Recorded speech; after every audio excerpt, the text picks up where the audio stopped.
Bonjour à tous, bienvenue dans ce nouvel épisode de Paroles d'affranchi, le podcast dédié à la liberté. Aujourd'hui, je vais répondre à une question qui m'a été posée sur le groupe Telegram des affranchis. Donc pour ceux qui veulent le rejoindre, n'hésitez pas, je vous mets le lien dans la description de la vidéo. Ça vous permettra de me poser des questions et j'y répondrai dans les prochains podcasts par exemple. Alors, on m'a posé la question, est-ce que c'est possible d'être autonome en alimentation quand on vit dans un fourgon aménagé? Alors, l'autonomie alimentaire et la van life, ça peut être deux sujets qui paraissent complètement opposés l'un à l'autre, et pourtant, il y a des pistes de réflexion à avoir. Alors, quand on parle d'autonomie alimentaire, il faut déjà se poser la question, qu'est-ce qu'on cherche? Est-ce qu'on cherche l'autarcie? Est-ce qu'on cherche la résilience, ou est-ce qu'on cherche plutôt une autonomie économique, c'est-à-dire à moins dépendre de l'argent? Moi, c'est surtout de ce sujet dont je parle sur ma chaîne YouTube, vous le savez. Mais voilà, niveau résilience, on peut se dire, voilà, on peut très bien avoir un peu de stock alimentaire dans son fourgon aménagé pour tenir 2-3 jours au cas où. Si jamais on se trouve en pleine nature et qu'on veut rester quelques jours, voilà, le stock alimentaire permet d'avoir un certain niveau d'autonomie alimentaire. Mais dans un fourgon aménagé, on manque de place, donc ça va pas être fou. Après, si on parle d'autarcie, vraiment, là, non, pas du tout. Le fait de vivre en fourgon aménagé ne permettra pas du tout d'être autonome en alimentation. Mais si on parle plutôt d'autonomie économique, le fait de moins dépendre de l'argent, alors oui, il y a des pistes à explorer. Quand on parle d'autonomie, il y a 4 grands leviers en général qui existent. Le fait de produire soi-même. Le deuxième levier, c'est de se servir dans la nature. Le troisième levier, c'est de récupérer les déchets du système. Et il y en a un quatrième dont je parlerai un peu plus tard dans le podcast et qui est pour moi le plus important. Donc premier levier, autoproduire la nourriture en fourgon aménagé, c'est pas du tout possible. À moins de vivre sur un terrain à l'année et d'habiter dans un fourgon aménagé, mais là on sort du mode de vie nomade et je pense que la question qui m'a été posée c'était plutôt par rapport au mode de vie nomade. Donc premier levier, on élimine. Le deuxième levier d'autonomie, ça va être piocher dans la nature. Et là, oui, c'est clairement possible d'augmenter un tout petit peu son autonomie alimentaire. On va pouvoir faire de la cueillette de plantes sauvages par exemple. On va pouvoir pêcher. Alors pêcher dans les eaux douces françaises, c'est très compliqué. La carte de pêche déjà en France est très chère. Si on veut pêcher au niveau national, c'est à peu près une centaine d'euros. Donc avec 100 euros, on peut s'acheter quand même pas mal de poissons. Et puis les eaux françaises sont pas très très poissonneuses, sont beaucoup polluées. Par contre, pour quelqu'un qui voyage plutôt sur le littoral, dans la mer, on peut pêcher sans avoir de permis de pêche. Et moi, je sais que par exemple, quand on a fait la Bretagne en fourgon aménagé, on a fait pas mal de pêche à pied. On récupérait pas mal d'huîtres, de bulots, de toutes ces choses-là. Et voilà, on arrivait à faire des petits plats comme ça, en autonomie, à manger ce genre de petites choses-là, des plantes sauvages. Mais voilà, ça reste quelque chose de très très minime. Se nourrir complètement avec les plantes sauvages, de pêche, de chasse, c'est très très compliqué. Voilà, si on veut vraiment avoir les protéines, les glucides, les lipides, les légumes, les fruits, tout, c'est presque impossible.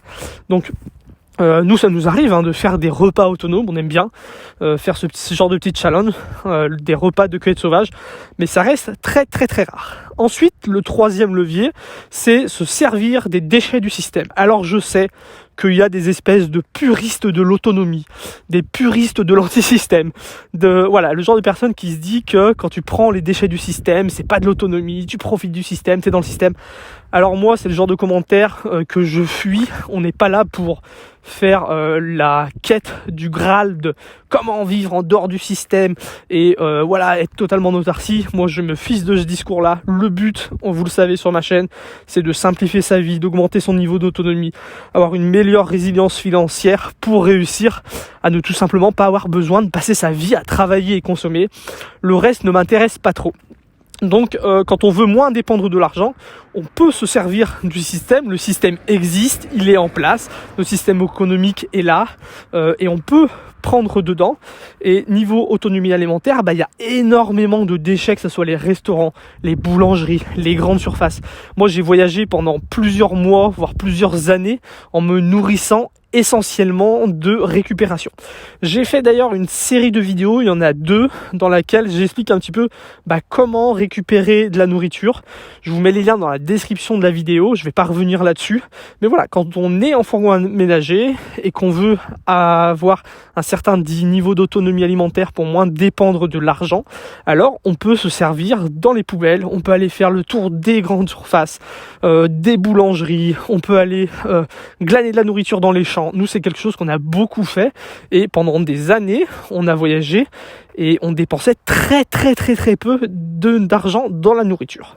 Donc ça, c'est le 3e levier, se servir du système. Et oui, c'est possible. Moi, c'est vraiment pour quelqu'un qui voudrait augmenter son niveau d'autonomie en fourgon aménagé, le seul levier qui est vraiment viable. Et le 4e levier que je vous ai indiqué en début de podcast, c'est la simplicité. En fait, ce qu'il faut comprendre, c'est que si tu veux moins dépendre de l'argent, il faut avoir un mode de vie qui est simple et avoir un niveau d'autonomie qui te permette de pas avoir besoin de trop consommer. Et quand tu fais le choix de vivre dans un fourgon ménager, en fait, tu fais le choix d'avoir un mode de vie très simple. Après, ça va dépendre. Est-ce que tu vis en fourgon ménager pour faire le tour du monde, ne jamais t'arrêter, à manger au restaurant et consommer, forcément, ce sera pas un mode de vie simple. Ça peut même coûter plus cher que de vivre dans une petite maison. Nous, on vit en fourgon aménagé pour le côté simplicité, ne pas payer de loyer, ne pas payer de facture. Il y a des mois, on roule pas forcément beaucoup. Et en fait, quand tu es en fourgon aménagé, la simplicité de vie te permet d'avoir déjà un certain niveau d'autonomie. Parce que l'autonomie, ça commence par la simplicité. Plus tu as un mode de vie simple, moins tu dépends de l'argent, plus tu es autonome comparé à quelqu'un qui a besoin de plus d'argent que toi.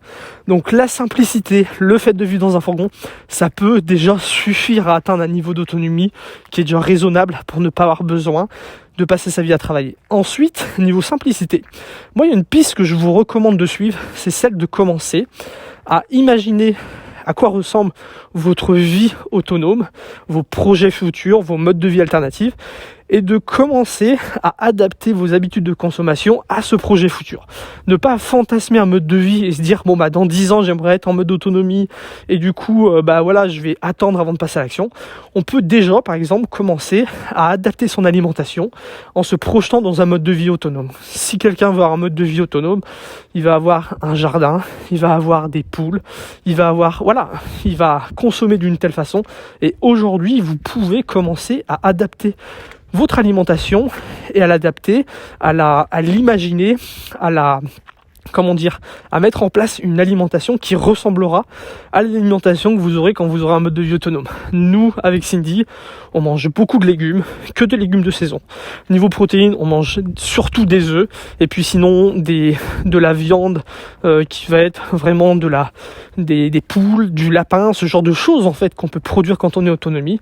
On a déjà un mode d'alimentation qui ressemble au mode d'alimentation qu'on aura quand on aura une petite maison à la campagne et un terrain. C'est une piste qui est importante, vraiment.